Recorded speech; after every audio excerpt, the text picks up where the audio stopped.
Welcome to Kwento Kids! Sumabay sa aming pagsalaysay ng mga kwentong puno ng saysay. Kwento Kids is presenting with permission from Adarna House and the creators of this book. Author Virgilio Almario and illustrator Cora Dandan Albano.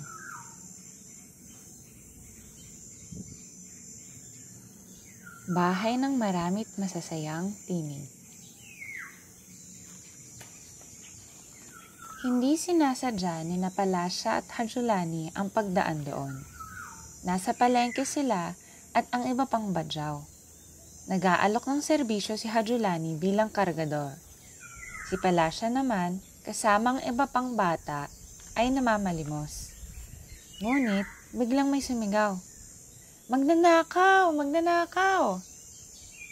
May silbato ng mga pulis at tumakbo rin sila dahil sa takot mapagbintangan. Kung saan-saan sila sumuot ni Hajulani. Tumigil lamang sila nang wala nang marinig na silbato ng pulis.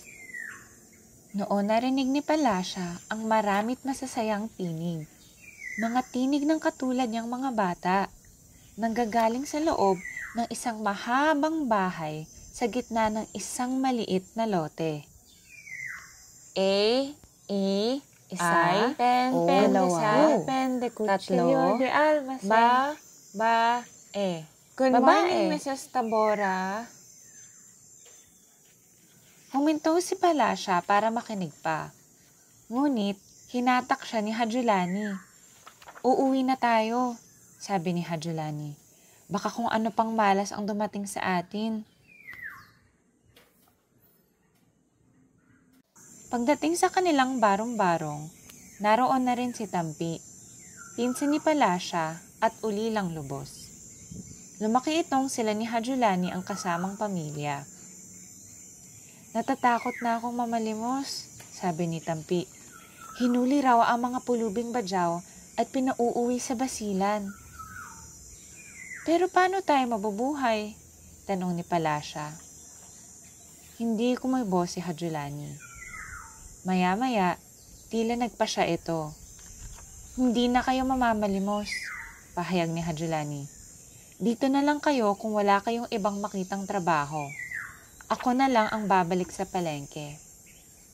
Mabubuhay tayo, kahit paano.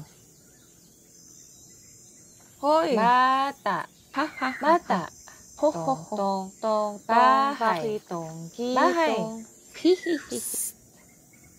Kinabukasan, pagkaalis ni Hajulani, ikinuwento ni Palasya kay Tampi ang narinig niyang maramit masasayang tinig. Pilit niyang niyaya si Tampi pabalik sa bahay na iyon. Inabutan nilang naglalaro ang mga bata sa labas ng bahay. May naghahabulan, may nagluluksong tinik, may nagpapaligsahan sa paghagis at pagsalo ng bola. Nagsisigawan sila. Nagtatawanan. Umaalingaw-ngaw ang ingay nila sa paligid ng bahay.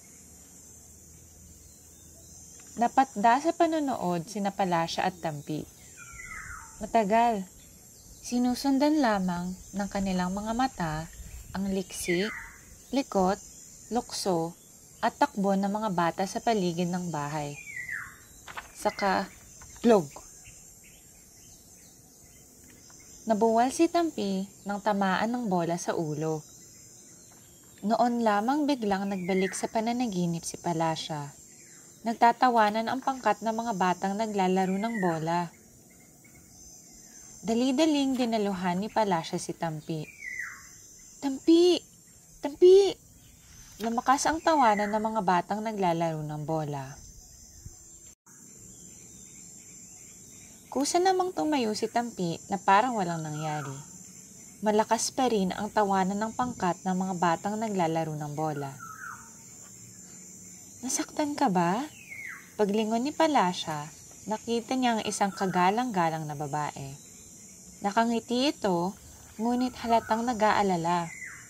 Inalalayan nito si Tampi at saka naghagis ng matalim na tingin sa mga batang nagtatawanan. Tumigil ang tawanan. Ako si Mrs. Tabora, pakilala ng babae. Halika kayo sa loob. Baka may sugat siya. Wala sa loob na sumunod si Palasya kina Tampi at Mrs. Tabora. Ni hindi pinansin ni Mrs. Tabora ang marusing nilang damit.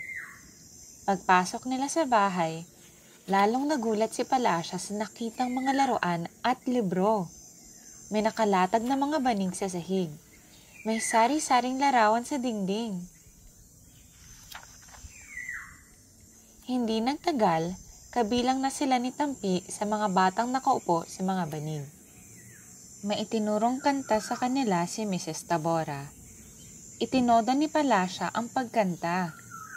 Gusto niyang makarating kay Hajulani ang kanyang tinig. May itinurong sayaw si Mrs. Tabora at nagsayaw si Palasya ng humahalakhak. Gusto niyang makarating kay Hajulani ang kanyang halakhak. Kumakain sila ng puto't suman nang dumating si Hajulani. Halata ang pag-aalala sa muka. Kinausap siya ni Mrs. Tabora. Paglabas nila ng bahay na iyon, sinabi ni Mrs. Tabora, "Umaasa kaming babalik kayo dito, Palasya, Tampi." Hinatak sila ni Hajulani. Ngunit, inusal ni Palasya, "Babalik po kami, Mrs. Tabora. Babalik po kami." Thank you for spending your time with us today. We hope you have learned about our culture and people as we share more pieces of Philippine literature with you.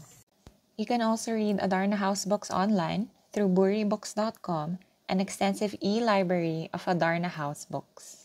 Please don't forget to like this video, subscribe to our channel for more exciting tales, and share it with your friends and family who love reading and learning as well.